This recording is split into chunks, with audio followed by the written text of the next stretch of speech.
Hello दोस्तों, स्वागत है आप सभी का नारायण सर क्लासेस में। आज के वीडियो में हम कक्षा 12 के जीव विज्ञान का पाठ्यक्रम पर डिस्कस करेंगे।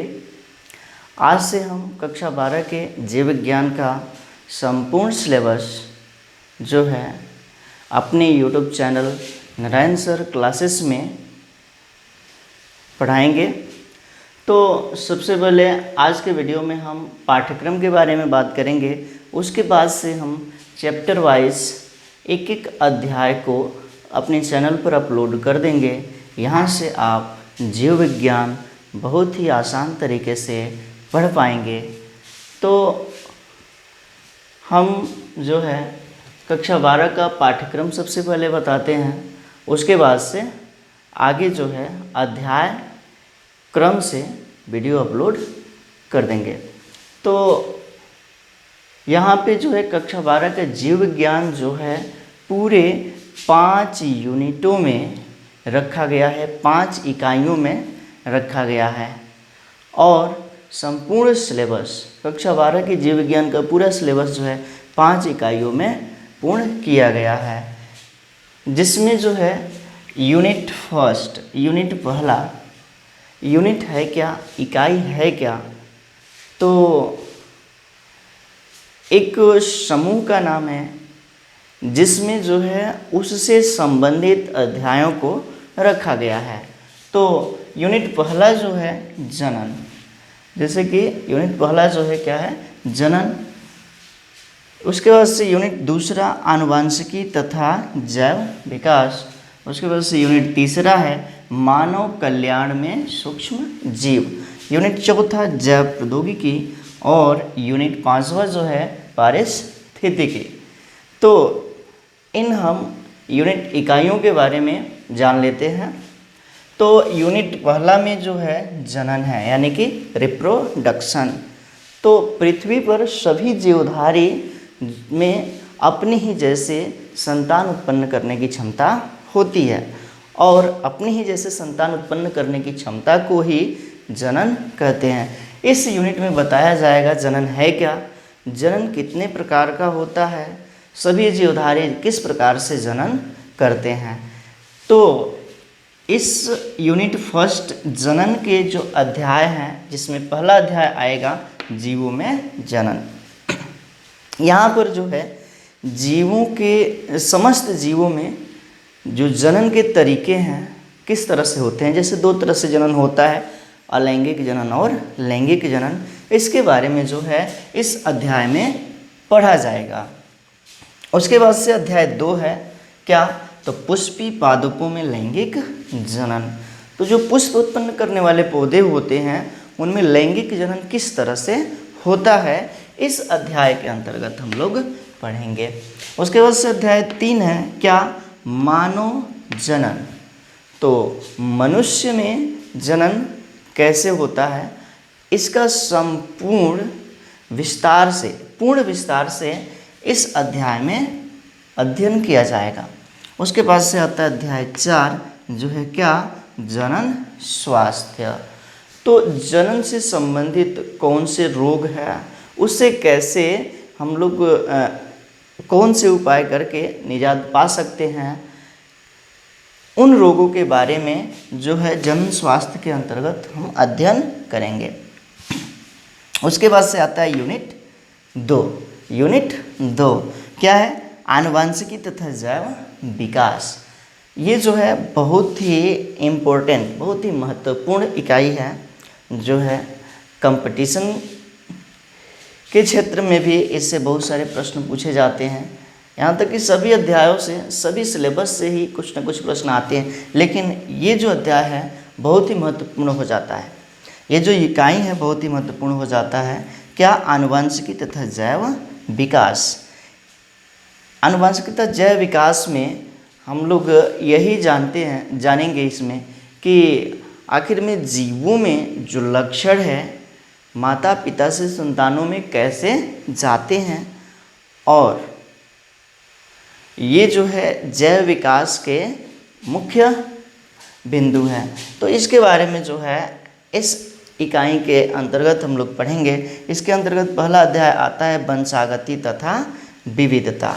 वंशागति तथा विविधता, इसमें जो है ये जाना जाएगा कि पीढ़ी दर पीढ़ी लक्षण कैसे प्रेषित होता है, कैसे जाता है, और एक ही माता पिता से उत्पन्न हुई कई संतानें एक दूसरे से बिल्कुल समान नहीं होती हैं, कुछ न कुछ लक्षणों में भिन्न होती हैं, उससे ही हम लोग विविधता या भिन्नता कहते हैं।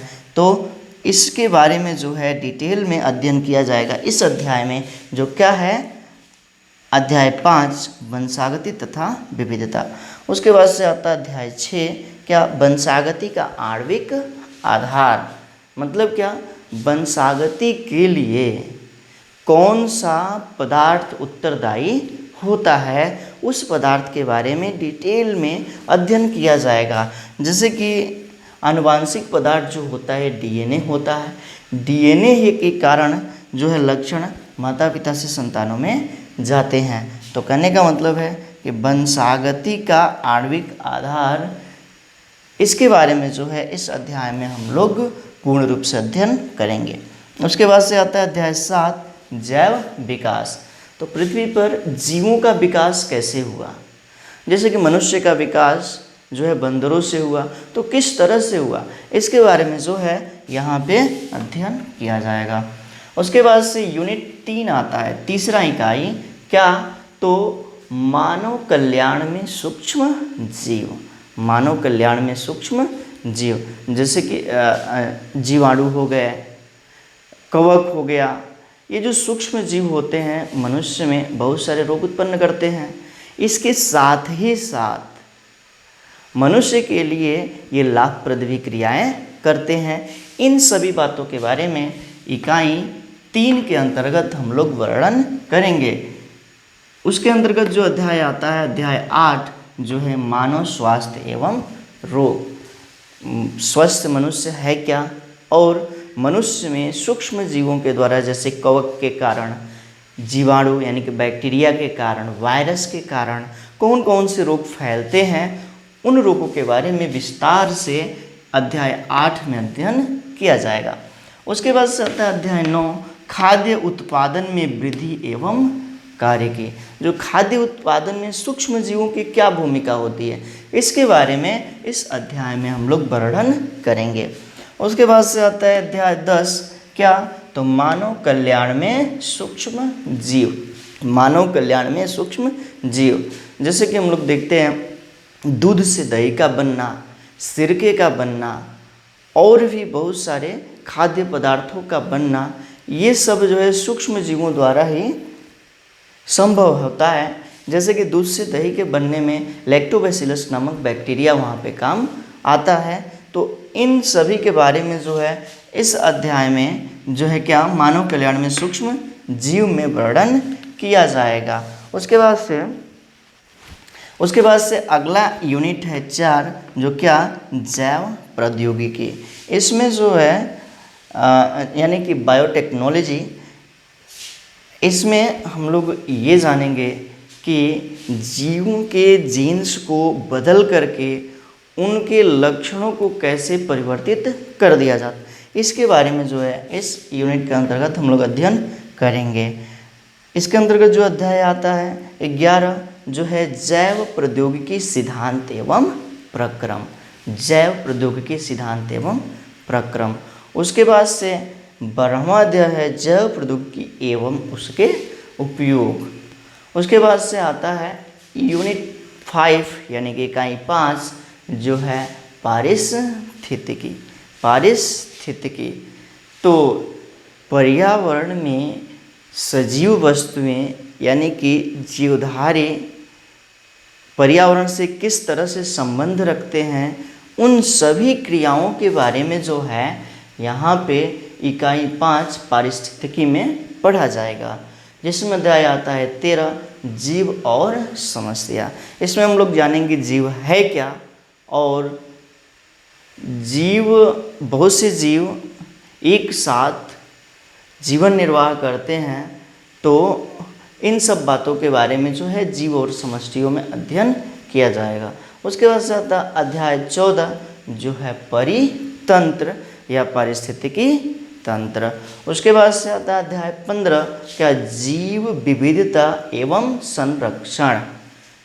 पृथ्वी पर विभिन्न प्रकार के जीवधारी हैं, बहुत से जीव जातियाँ विलुप्त हो रही हैं, बहुत सी जीव जातियाँ विलुप्त हो गई हैं।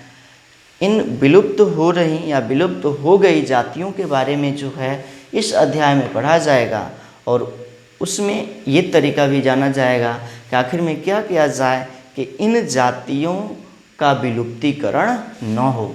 उसके बाद से आता है अध्याय 16 जो है पर्यावरण के मुद्दे। पर्यावरण के मुद्दे तो अध्याय 16 के अंतर्गत हम पर्यावरण के मुद्दों के बारे में जानेंगे। तो कक्षा 12 का जो जीव विज्ञान है वह जो है पूरे के पूरे 5 इकाइयों में रख दिया गया है और 5 इकाइयों में कुल अध्यायों का संख्या है क्या 16। जैसा कि आप सभी जानते हैं कि जो कक्षा 12 का सिलेबस है वो बदल चुका है, एनसीईआरटी पैटर्न पर आधारित हो गया है। तो पूरा का पूरा ये जो सिलेबस है और इससे संबंधित अध्याय हैं वो सब एनसीईआरटी पैटर्न के आधार पर ही पढ़ाया जाएगा और लेसन वाइज करके अध्याय वाइज करके हम अपने चैनल पर सभी अध्यायों के वीडियो डाल देंगे। आपको करना क्या है तो आपको प्लेलिस्ट में जाना है और वहाँ पे सभी अध्यायों का अध्ययन करना है। तो एक बार हम पुनः यहाँ पे याद दिलाएंगे कि आप मेरे चैनल नारायण सर क्लासेस को सब्सक्राइब कीजिए और बेल आइकन को भी प्रेस कीजिए। इससे आपको ये फ़ायदा होगा कि जो भी वीडियो मैं अपलोड करूँगा तुरंत उसका नोटिफिकेशन आपको मिल जाएगा। और यदि हमारा वीडियो अच्छा लगे तो इसे लाइक कीजिए और ज़्यादा से ज़्यादा शेयर कीजिए। धन्यवाद।